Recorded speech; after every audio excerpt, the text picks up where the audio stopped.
допустим, помидор, огурцларды деле ачканыңардан кийин холодильникке сактабай жөн коюп койсоңар эмне болот? Ачып кетет да, правильно? Несмотря ни на что. А бул деле ачып кетет. Ошон үчүн бул деген ачары менен сөзсүз холодильникте сакташ керек. Анан кийин муну деген стерилизовать этпейт, пастеризовать этпейт, кайнатпай, болгон 40 градуска жылытып туруп, это 40 градус деген эмне? Биздин температурабыз 37-36. Бул кичине андан ысыгыраак кылат дагы, ошентип муну заливать этет. Куюп коет мынага. И герметично жаап коет.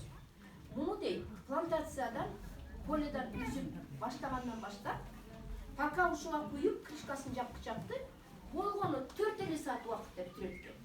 Көрдүңөрбү? Жууганын кайра жууп туруп, муну таптаза кылат экен. Анан болгону 4 саат деле шуну кайра крышкасын жаап коюш керек экен.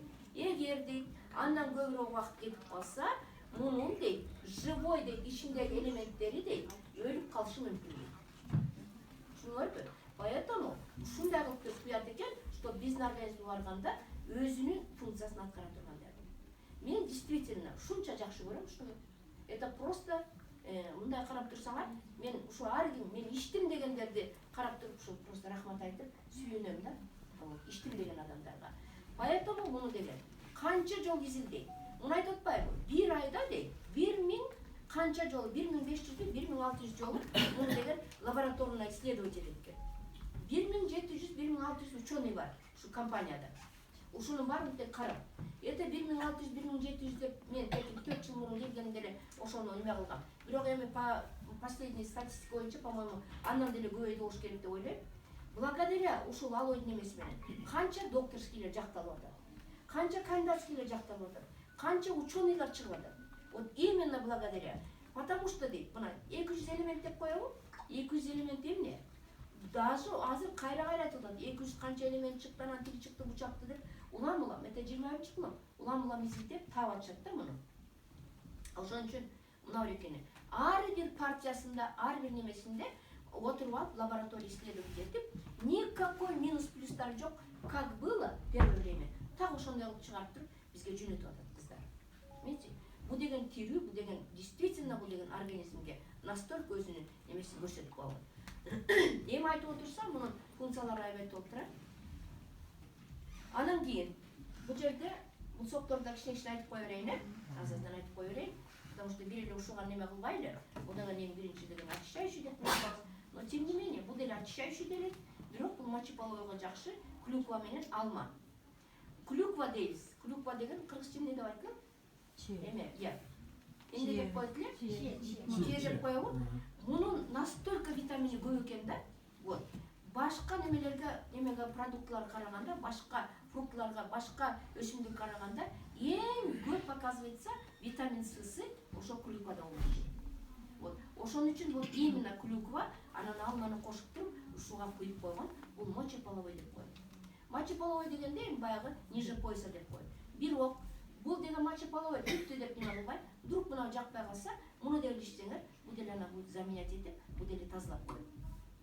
Ошон үчүн бул деген кайсыларга? Бесплодияларга эң биринчи. Аябай жакшы. Простатиттерге и вообще при женских проблемах и при мужских проблемах ошону баарына тең, я не буду перечислять все это, ошонун эмесинде мына абдан жакшы.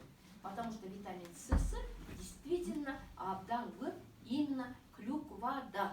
20 эсе, 30 эсе дейт, мында дейт витамин С көп экен. Башка эмелерге өсүмдүктөргө караганда. Мына Фридом, муну ким иштейт? Мен иштеңер,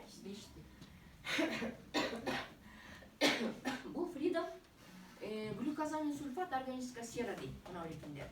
Ушул эле сокко мына эрекинде. Ушул глюкозамин сульфат органическая сераны кошуп койгон. Мына улам жылдан жылга силер өзүңөр байкап атасыңар, буттар аксап, баскандар көбөйгөн байкап атасыңар. Же мен алып иштеп, ошолорго баарына тең айтып, жардам бергим келген үчүн байкап атамбы, же кандай?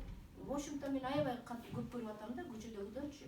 Жашы деле, карышы деле, буттарын аксап, анан кийин таяк таянышып, басышып, ушинтип жүргөндөр аябай көп болуп атат да. Анан эмне үчүн? Бу дагы походу айта кетейин. Бу дагы биздин иче кардыбыздан. Илгери уктуңар беле? Тиги кой аксап, жоксо мал аксап калса, тиги ичине жем түшүп кетиптир дегендерди уктуңар беле? Калсыңар, ата энелерибиз, чоң аталарыбыз ошондо айтышат деле мал бакканда. Вот, опять биздин бутубуздун, суставдарыбыздын ооруганы бардыгы тең биздин ише кардыбыздан. Опять. Туура эмес тамактанганыбыздан биздин деген. Себеби мына эки биздин деген суставдарыбыз деген мына эрекиндей да, примерно да, вот так вот да, мындай, мына үстүңкүсү, ана покрывать этилат да. Почему дейт мына эки неметкендей? Жидкостьтер неметип калат, кургап калат. Ортодо деген билесиңер да, синовиальная жидкость деген болот, синовиальная. Бул деген мындай илешчек гана суюктук болот да, ошол кургап калат. А кургап калгандан кийин баягы көбүрөөк трение боло берет. Трение болот дагы, головка ар бир сустав болгондон эки сөөктөн турат да, правильно? Кайсы жерде болсо дагы. Ошол головкасы чирип баштайт, мындайча айтканда. Ошол жерге питание жетпей, ошол жер кургап баштайт. А эмне үчүн кургайт? Ошону ойлонуп көрдүңөрбү? Эмне үчүн кургайт деп? Бу дагы, допустим, 35 жашка чейин аялдардыкы вырабатывается физиологически. Өз вырабатывается жидкостьчи. Андан кийин биз деген запаста, анан биздин баягы тамактанганыбыз, суюктукту көп ичкенден, андан кийин движение суставдарда, допустим, мына кичинекей эле кыздар азыр тим койсоң, швабра менен пол жуушат, правильно? Швабра менен жуйсуңар полду? А вот это вредно. Швабра менен жуубай, наоборот, тизелеп туруп, кроваттын асты болобу, башканы болобу, тизелеп жүрүп пол жуусаңар, вот ошол жидкостьти кайра стимулировать этип турат. Ар бир движение, мына эки движение, кайрадан могу жердеги жидкостьтарды өзүн кайрадан стимулировать этип, кайрадан чыгарып турат. Вот. Азыр швабра деген бар. Аласыңар дагы шакылдатып швабраны сүртүп баштайсыңар. Өзүңөрдүн ден соолугуңарга өзүңөр зыян келтирип атасыңар. Мен до сих пор пол жуусам, эч качан мен швабрамен даже жууганды да билбеймин. Колдонушту да билбеймин. Кандай колдонот аны? Кандай кылып выжимать этет? Кандай неме кылат? Көрүп, тиги кыздар тигилер булар шыпылдап эле, минтип эле деп эле анан сууга салып анан тиягын биягын десе эле, мен өзүм дагы таң калып калам. Мен билбейм аны. Мен тряпка сыкканды гана билем. Анан тизелеп туруп, кроваттардын артын чаңдар сүрткөндү гана билем. Кыздар, запомните вот это. Понимаете? Это вред приносите. Швабра менен пол жууганыңардан. Эркектердики болсо 40 жашка чейин вырабатывать этет. Это естественно, да? Мындайча айтканда. Эмне үчүн эркектер кийинирээк төкөрөңдөп калышат? Байкайсыңар ошону? Аялдар мурундараак, эркектер кийинирээк. Вот бул дагы говорит о том, что вот эта жидкость, она высыхает. Вот ошолор дагы эмне? Допустим, мына илгери деген тетигинен тиги барып суу көтөрүп келип, суу алып келишип, движение көп болуп, чанага отурушуп, арабага отурушуп, ошол иштерди жасап жүрүшкөн да. Движение көп болгон. Азыр болсо эркектердин деле иштери болбой калды да. Түптүз басып, түптүз жүрүп, анан ушунуп телевизор көрүшөт. Даже туруп телевизор переключать этпейт, пульт менен гана деп иштеп коюп дагы.